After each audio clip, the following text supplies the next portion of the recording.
Next point is drug price equalization account. In that, government may recover dues accrued under the provisions of the DPCO 1979 from the manufacturer and deposit in one account known as DPEA. That is, any fees that the manufacturer has to be submitted to the government, that fee is recovered by the government from the manufacturer and is deposited in one account which is known as drug price equalization account.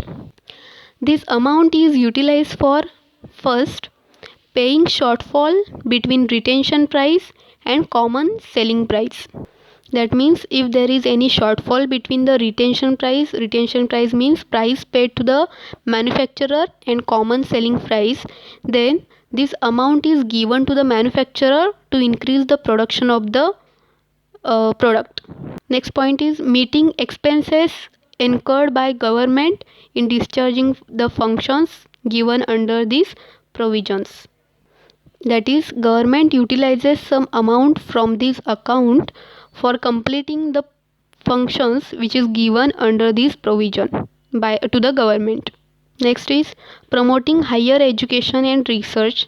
That is, for promoting higher education or research, this amount is given in terms of scholarship, etc. And in this way, the amount from the DPEA is utilized. Next point, schedule related with DPCO Act 1995. There are total 3 schedules. First schedule First schedule includes total 76 bulk drugs, and these 76 drugs are known as scheduled bulk drugs. Example of these drugs: penicillin, ranitidine, and chloroquine, etc. Next is second schedule.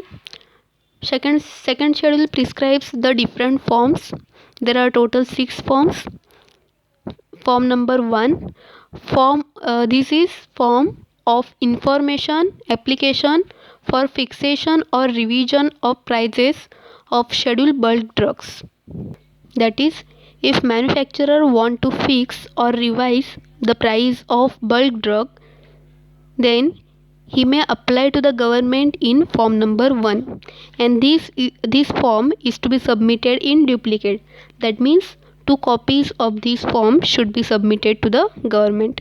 Second form is form 2, form of information in respect of price of non-scheduled bulk drugs. That means this form is for non-scheduled bulk drug. If any manufacturer has manufactured any non-scheduled bulk drug, and if he want to revise or fix the price of that drug, then he may apply it in form number 2. Next is form 3, the form of application for approval or revision of price of schedule formulation. That means if any manufacturer has formulate a schedule formulation, then and if he want to fix or revise the price of that formulation, then he may apply in form number 3. Then form 4, form 4 is for application for approval or revision of price of schedule formulation imported in finished form. That means it is also for schedule formulation, but these formulations are imported formulation, and the importer has to be applied to the government for fixation and revision of price of this imported schedule formulation in form number 4.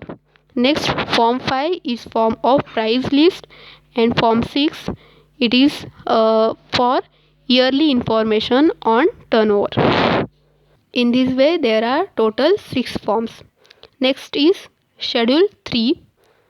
It includes 3 categories. This schedule specifies maximum pre-tax return on sale turnover of manufacturer or importer of the formulation. That is, according to the sale turnover, the pre-tax return is fixed by the government, and there are total 3 categories. First one is category A, large unit with turnover exceeding rupees 6 crores per annum.